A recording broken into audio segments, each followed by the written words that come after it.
Hello' everyone, নতুন এটা mini ব্লগলৈ সকলোকে পুনৰবাৰ স্বাগতম জনাইছোঁ। ভিডিঅ'টো যোৱা দেওবাৰৰে হয়। ৰাতিপুৱাই ভিডিঅ'টো আৰম্ভ কৰিছিলোঁ যিহেতুকে বন্ধৰ দিন, সেইকাৰণে ভাবিলোঁ যে ঘৰতে কিবা এটা বনাওঁ। এইবাৰ বিহুতো তেনেকৈ পিঠা পনা বনোৱা নহ'ল আৰু সেই বুলিয়ে ৰাতিপুৱাই চাউল অলপমান তিয়াই ৰাখিছিলোঁ। আৰু মই যিহেতুকে তেল পিঠা বনাম, সেইকাৰণে মই এইখিনি ভাত খোৱা চাউল লৈছোঁ আৰু আধা কেজি হ'ব চাউলখিনি। আৰু এইখিনি প্ৰায় 2-3 ঘণ্টামানৰ কাৰণে ভিজাই ৰাখিছিলোঁ। আৰু বাকী প্ৰচেছটো আপোনালোকক বাৰু দেখাই থাকিম আৰু লগতে মই দিনটো কি কৰোঁ ইটো সিটো সেয়াও দেখাই থাকিম। ভিডিঅ'টো শেষলৈকে চাই থাকিব আৰু ভাল লাগিলে পেজটো ফ'ল' কৰি দিব। আৰু এইফালে মই ভিজাই ৰখা চাউলখিনি ভালদৰে ধুই ফুটা থকা পাচি এটাত আধা ঘণ্টামানৰ কাৰণে টুকি থ'লোঁ। আৰু এতিয়া মই এইখিনি ভালদৰে মিক্সিত খুন্দি ল'ম আৰু মই খুন্দি দিলোঁ। তাৰপিছত আকৌ আমাৰ দেহাই ধুনীয়াকৈ চালি দিলে। তাই আকৌ চালিব পৰা হ'ল যিহেতুকে, সেইকাৰণে বোলো চালি দিবলৈ দিলোঁ আৰু তাই ধুনীয়াকৈ চালি দিলে আৰু আমাৰ গোটেইখিনি পিঠাগুড়ি খুন্দা এতিয়া হৈ গ'ল। তাৰপিছত নেক্সট প্ৰচেছটো মই ধুনীয়াকৈ গুড়খিনি মানে চকলিয়াই ল'লোঁ আৰু মই এবাটিমান গুড় লৈছোঁ আৰু এতিয়া ইয়াতে এড কৰি দিছোঁ পানী। আৰু পানী এই কাপটোৰে আধা কাপতকৈ অলপ বেছিকৈ লৈছোঁ আৰু এতিয়া এইখিনি ভালদৰে মিলাই ল'লোঁ। তাৰপিছত মই এতিয়া গেছৰ ফ্লেমটো অন কৰি এইখিনি ভালদৰে মানে উতলাই লৈছোঁ আৰু তাৰপিছত এইখিনি আকৌ মই ঠাণ্ডা হ'বলৈ ৰাখি থ'ম। আৰু আমাৰ এতিয়া ঠাণ্ডা হৈ গ'ল আৰু ঠাণ্ডা হোৱাৰ পিছত মই এখন চেকনিত ধুনীয়াকৈ এইখিনি চেকি ল'লোঁ। মানে কিবা গেট চেট থাকিলে তেতিয়া মানে চেকনিখনত ৰৈ যাব, লেতেৰা কিবা থাকিলে। তো সেইটো কাৰণে মই ধুনীয়াকৈ গোটেইখিনি চাকি ল'লোঁ। আৰু এতিয়া মই ইয়াতে দি দিছোঁ এচামুচ তিল আৰু আধা চামুচ নিমখ। নিমখটো সামান্য পৰিমাণে দিলেই হয়। আৰু তিল, আপোনালোকে যদি তিল খাই বেয়া পায় তেতিয়াহ'লে ইয়াতে গোটা চফগুটি নহ'লে বা ফ্লেভাৰৰ কাৰণে ইলাচি নতুবা কমলা বাকলিৰ ৰস তেনেকৈও দিব পাৰে। তাৰপিছত আকৌ একাপকৈ মই ডাঙৰ কাপেৰে 3 কাপ পিঠাগুড়ি দিলোঁ।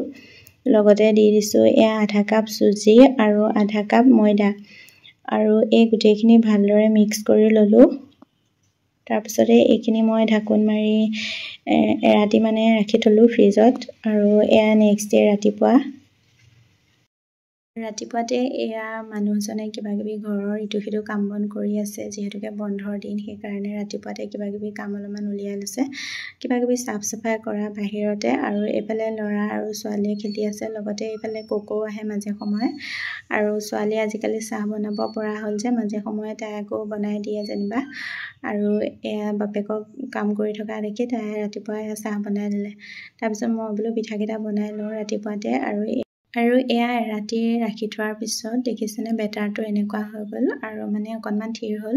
সেইকাৰণে অকণমান গাখীৰ এড কৰি দিছোঁ ইয়াতে। গাখীৰৰ সলনি আপোনালোকে পানীও দিব পাৰে। তাৰপিছত ইয়াতে মই 1.5 চামুচ বেকিং দিছোঁ সৰু চামুচেৰে। আৰু গোটেইখিনি ভালদৰে মিলাই এতিয়া মই বেকিং দিয়াৰ পিছত বহুত সময় আকৌ ৰাখি নথওঁ আৰু লগালগ এইখিনি পুৰি ল'ম। প্ৰথমতে হাই ফ্লেমত গেছৰ ফ্লেমটো অন কৰি তেলখিনি গৰমাই ল'লোঁ। তাৰপিছত ল' টু মিডিয়াম ফ্লেমত পিঠাখিনি ভাজি ল'লোঁ।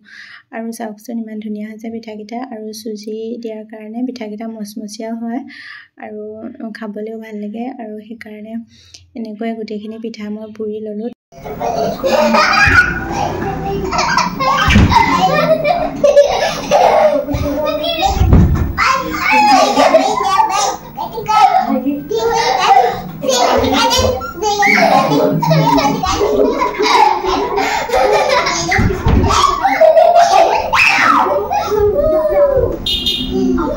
গোসা কি খাইছা?